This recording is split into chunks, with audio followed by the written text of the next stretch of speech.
Good morning students. आज हम लोग देखेंगे class 10 civics chapter first. Class 10 civics chapter first power sharing के बारे में। पावर शेयरिंग क्या है? पावर शेयरिंग एक चैप्टर का नाम है जो कि सिविक्स का एक चैप्टर है, पावर शेयरिंग। अब आइए देखते हैं पावर मीन्स क्या। Power that means political power का बात हो रहा है।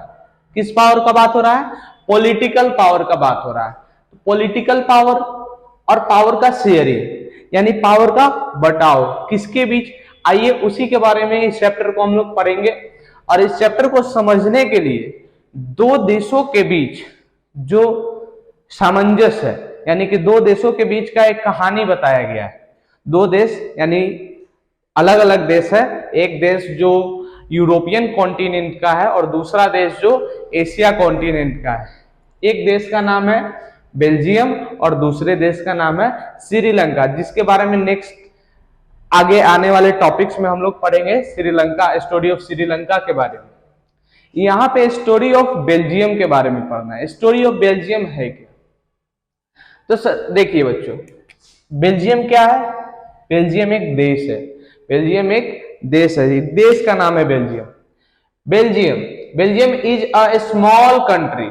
बेल्जियम एक छोटा सा कंट्री है इन यूरोप। कहाँ का? यूरोप का। Which has a population of a little over 1 crore, जिसकी आबादी कितनी है? 1 करोड़ है। बेल्जियम एक यूरोपियन कंट्री है और जिसका आबादी कितना है? 1 करोड़ है। नेक्स्ट पॉइंट क्या बताता है? It bordered by the Netherland. किन किन देशों से है बॉर्डर? तो नीदरलैंड, फ्रांस, जर्मनी एंड लैक्समबर्ग।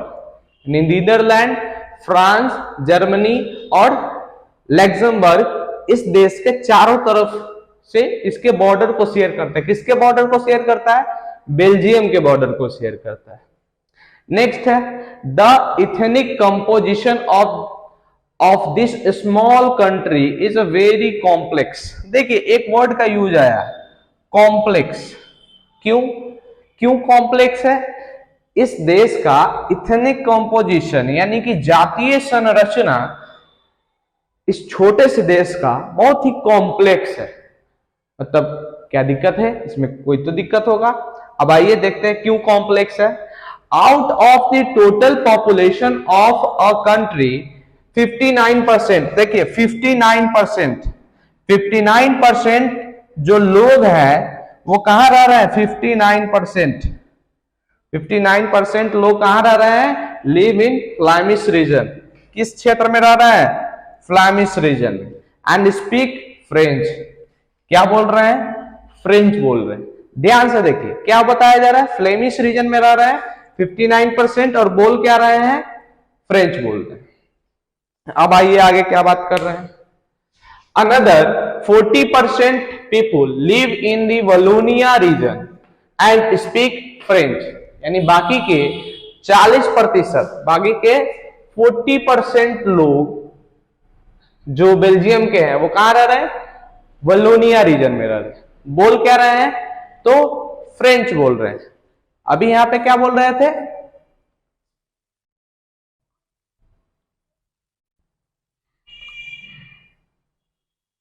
यहां पे एक मिस्टेक है, यहां पे ना डच होगा,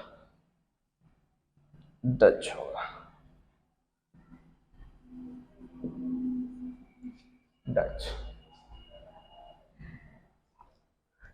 यानी कि 59% लोग क्या है? डच बोल रहे हैं और बाकी के 40% लोग क्या है?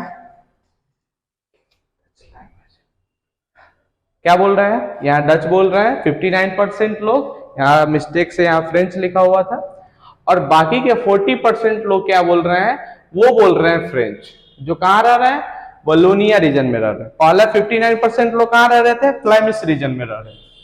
Remaining 1% of the Belgians speaking German, यानी कि जर्मन भाषा बोल रहे हैं। कितना परसेंट लोग? 1% लोग। 1% लोग क्या बोल रहा है? तो जर्मन बोल रहे हैं, यानी जर्मन भाषा का प्रयोग कर रहे हैं। नेक्स्ट है इन बेल्जियम कैपिटल ब्रुसेल्स, यानी कि इसका कैपिटल कहां बताया जा रहा है, ध्यान से देखिए, ब्रुसेल्स ये जगह है, किसका कैपिटल है, बेल्जियम का कैपिटल है। बेल्जियम जो देश है इसका कैपिटल कहां है, ब्रुसेल्स में। अब कैपिटल का स्थिति अलग है, कैपिटल में अलग बात है। यहाँ पे 80% लोग जो है वो फ्रेंच बोल रहे हैं, यानी कि ज्यादा से ज्यादा लोग जो कैपिटल में रह रहे हैं वो फ्रेंच भाषा का यूज कर रहे हैं, और 20% लोग क्या कर रहे हैं, डच भाषा का यूज कर रहे हैं। यानी कि 20% लोग डच बोल रहा है और 80% यानी 80% लोग क्या बोल रहे हैं, फ्रेंच बोल रहे हैं। ये बात आएगा आगे सामने, देखिए। The minority of French speaking community was relatively rich and powerful, यानी कि जो देश भर में अगर देखें तो फ्रेंच तो कितना बोल रहे हैं, 40% ही है, और 59% डच है ओवरऑल कंट्री में। तो ओवरऑल कंट्री में तो ये जो फ्रेंच है वो माइनॉरिटी में ही है, लेकिन क्या है, रिच है और क्या है, पावरफुल। रिच और पावरफुल मतलब अमीर भी है और शक्तिशाली भी है, यानी वर्चस्व है उनका। आगे देखिए, this made Dutch speaking community angry as they the benefit of economic, यहां देखिए, economic development and education much later. That means कि इकोनॉमिक कोई भी सुधार हो या फिर एजुकेशनल यानी शैक्षणिक कोई भी सुधार हो, शिक्षा के डिपार्टमेंट, तो सबसे पहले किसको मिलेगा, सबसे पहले मिलेगा हमारे रिच और पावरफुल कम्युनिटी फ्रेंच को, और बाद में किसको मिलेगा, बाद में मिलेगा डच को। कब मिलेगा, बाद में।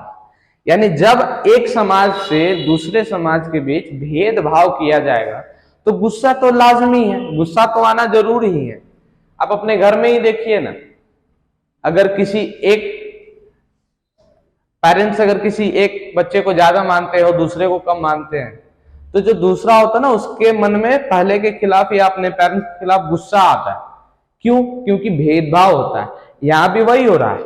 अगर कोई इकोनॉमिकल डेवलपमेंट का बात हो या एजुकेशनल डेवलपमेंट का बात हो तो मच लेटर, बाद में मिलता है, किसको, डच को, बाद में। अब यही कारण बनेगा ड्यूरिंग द 1950s, यानी कि 1950 यानी 1950 के दशक से लेकर 60 के दशक में tensions between the Dutch speaking and the French speaking community created due to this differences, यानी इन्हीं डिफरेंसेस के वजह से टेंशन क्रिएट होगा। कब, 1950 से लेकर 60 के दशक, दोनों कम्युनिटी आपस में टेंशनाइज हो जाएंगे। टेंशन मतलब कि झगड़ा होना, टेंशन यानी कि विद्रोह होना, टेंशन यानी कि समाज में आपसी मेल नहीं होना।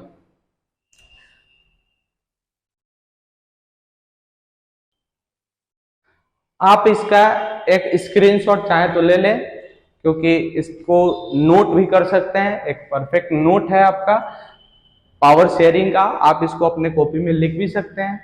और इसके बाद ही हम लोग आगे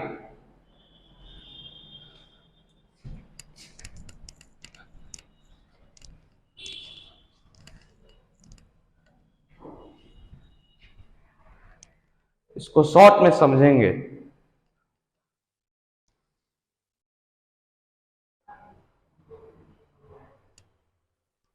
देखिए, पूरे स्टोरी में हम लोग क्या समझे, एक बार शॉर्ट में देखते हैं कि बेल्जियम जो कैपिटल और कंट्री है, यानी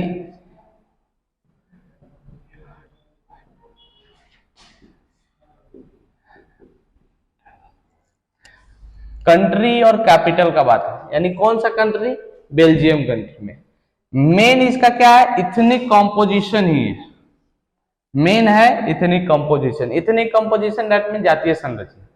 तो क्या देखें हम लोग, 59% कौन लोग हैं, 59% डच,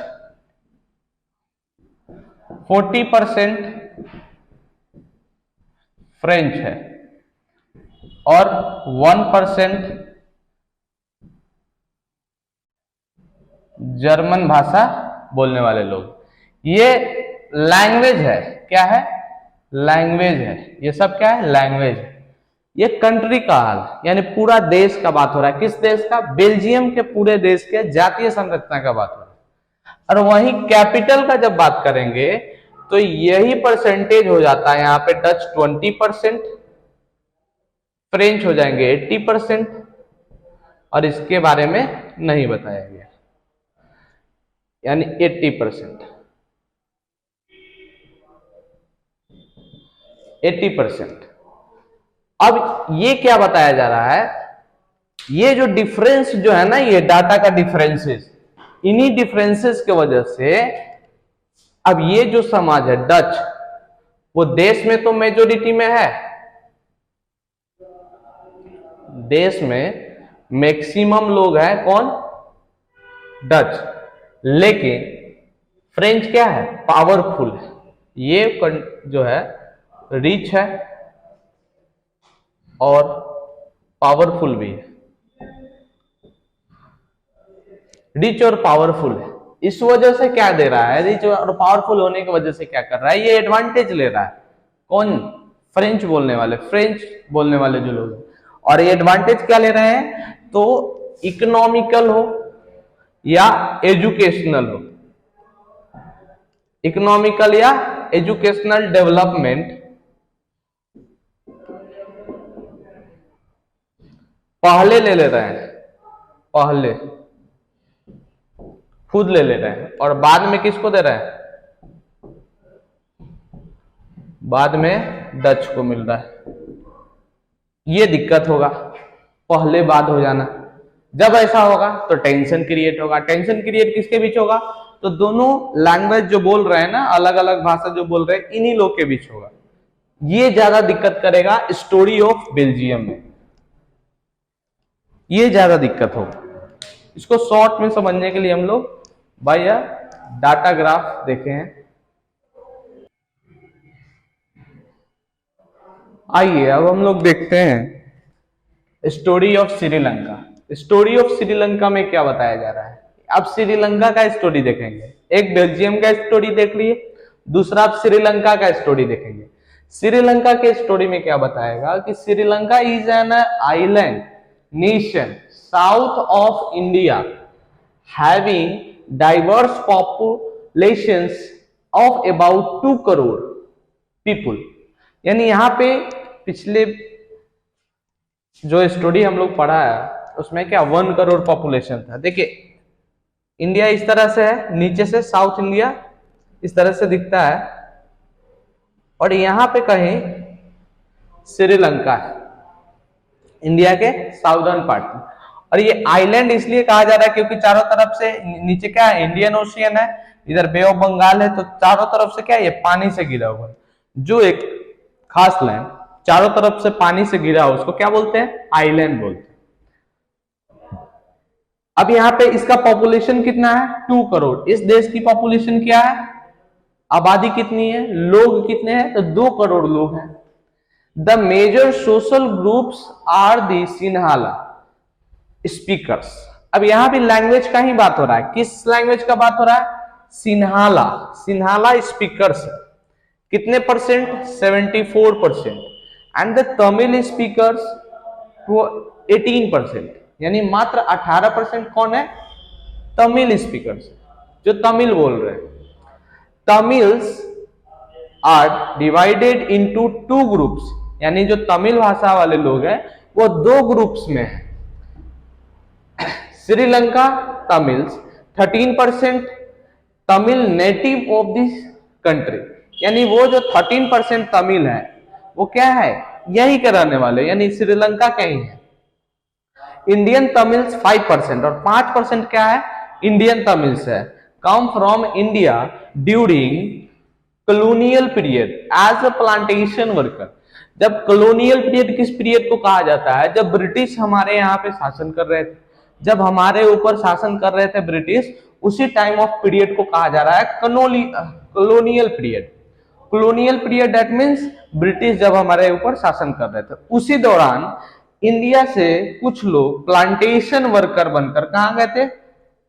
श्रीलंका, और वो क्या बोलते थे, तमिल बोलते थे, वही 5% लोग। नेक्स्ट कहा जा रहा है most of the Sinhala speaking people are Buddhist, यानी बहुत ज्यादा जो सिन्हाला बोलने वाले लोग हैं वो किस धर्म को मानते हैं, ये धर्म है कि बुद्धिस्ट को मानते हैं, बौद्ध धर्म को मानते हैं। While most of the Tamil are Hindu, और बहुत सारे जो तमिल बोलने वाले लोग हैं वो या तो हिंदू है या फिर मुस्लिम है, या तो हिंदू धर्म को फॉलो करने वाले हैं, हिंदू रिलीजन को मानने वाले हैं, या फिर इस्लाम धर्म को मानने वाले Muslims. There are about 7% Christians who are both Tamils and Sinhala, और जो 7% क्रिश्चियनिटीज मानने वाले क्रिश्चियन है, जो ईसाई धर्म को मानने वाले हैं, वो क्या है, तमिल भी बोलते हैं, या फिर आ गया बात तमिल लैंग्वेज, तमिल भी बोलते हैं और सिन्हाला भी बोलते हैं, यानी कि सिन्हाला डेट मीन्स कि दोनों बोलने वाले। क्रिश्चियन जो धर्म के लोग हैं वो सिन्हाला भी बोलते हैं और तमिल भी बोलते हैं। ये ओवरऑल कहानी है पूरे श्रीलंका का। ये कहानी क्या होगा, श्रीलंका का कहानी हो गया। पीछे क्या पढ़े, बेल्जियम का कहानी पढ़ ली। अब इसमें नेक्स्ट टॉपिक हम लोग पढ़ेंगे एकोमोडेशन इन बेल्जियम, यानी सॉरी एकोमोडेशन इन श्रीलंका। नेक्स्ट टॉपिक क्या है, नहीं एकोमोडेशन इन बेल्जियम ही है। हाँ, मेजोरिटीजन इन श्रीलंका पर, इसके जस्ट बाद पढ़ेंगे मेजोरिटीजन इन श्रीलंका, जिसमें श्रीलंका के और भी बारे में पढ़ेंगे कहानी। अब कहानी जब शुरू हो गया, ये बेस तैयार हो गया, यानी कि ऐसा ऐसा था, ऐसा ऐसा बात हुआ है श्रीलंका में और बेल्जियम में। अब इसके बाद का जो वीडियो होगा उसमें हम लोग पढ़ेंगे मेजोरिटीजन इन श्रीलंका और एकोमोडेशन इन बेल्जियम, जो कि काफी इंटरेस्टिंग होने वाला है। आप लोग लाइक कीजिए, सब्सक्राइब कीजिए और शेयर कीजिए, और इसका स्क्रीनशॉट एक बार ले लीजिए।